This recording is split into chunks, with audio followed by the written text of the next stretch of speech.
Hey you, when was the last time you've watched a movie that's set in a prison? The reason I'm asking you this, I want to tell you about probably my favorite film I've watched in a long time, and one of the best films ever made. I want to gush over a movie in only the ways that I can. That movie is Shawshank Redemption.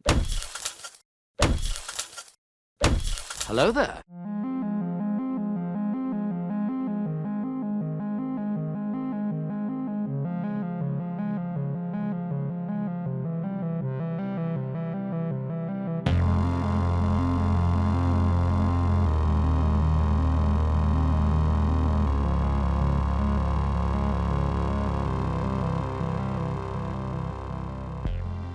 I used to say this all the time, but I want to make this clear for this movie specifically. If you have never seen Shawshank Redemption and may want to see this movie at some point in the next few months, please watch the video later, watch the movie now, let me know what you think about this movie later. Because this movie is very specifically a no spoiler movie. And the reason that I'm saying that is that I watched this movie the other day with Alex, who had never seen the movie before. And my god, this movie is very, very impressive. And then, on top of that, to view it through the lens of someone who's never seen the movie before is very easily something I'll cherish for a very, very long time. This movie is not something that should be taken for granted. If it's been a while since you've seen it, please watch it again. It is so much better than you're even remembering it is. If you have no clue anything about this movie, or it's been a while since you've seen it, let me bring you back up to speed.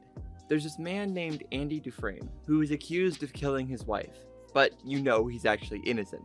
He then spends his days in jail, and the majority of the movie, besides the very end of the movie, actually takes place in the jail. Or the prison, I guess. Although some of the more emotional beats from the movie do actually end up taking place outside of the prison. But let's take a look at some of the more important moments from the movie that really make it what it is. First, just kind of a fun fact, the prison they actually used in this movie was the Ohio State Reformatory, which is a perfect setup for this film because it looks so old and decrepit. I just really love the entire look of that prison for this film.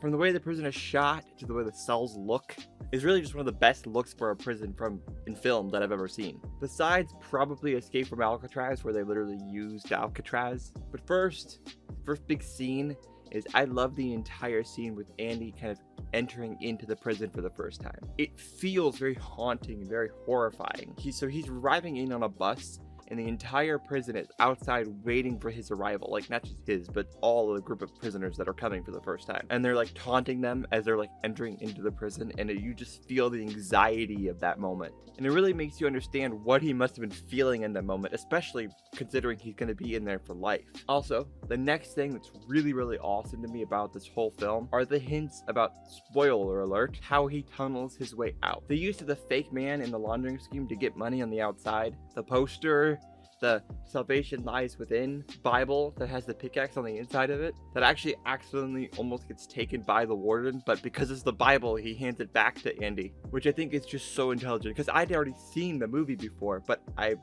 forgot kind of how exactly everything plays out. Like, I already knew the movie, but I forgot almost all of those little details, which I thought was really cool. But I want to touch on this because this is probably the most emotional moment for me personally, is when Brooks, who's an older man who is actually like the librarian, had been there forever, so he actually got paroled, and sadly he actually killed himself because once he got on the outside, he realized that he was having a really, really hard time adjusting back to the normal life. But before doing so, in the place where the prison like put him after he was paroled, he wrote Brooks was here up in the ceiling.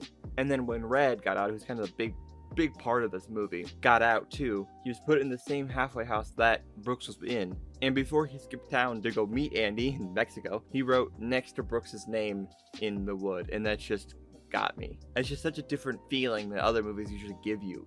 I don't know, it really hit me that way. This movie is just very, very, very, very, very good. And I really think people stop talking about this movie, and we need to keep talking about it because it's so good.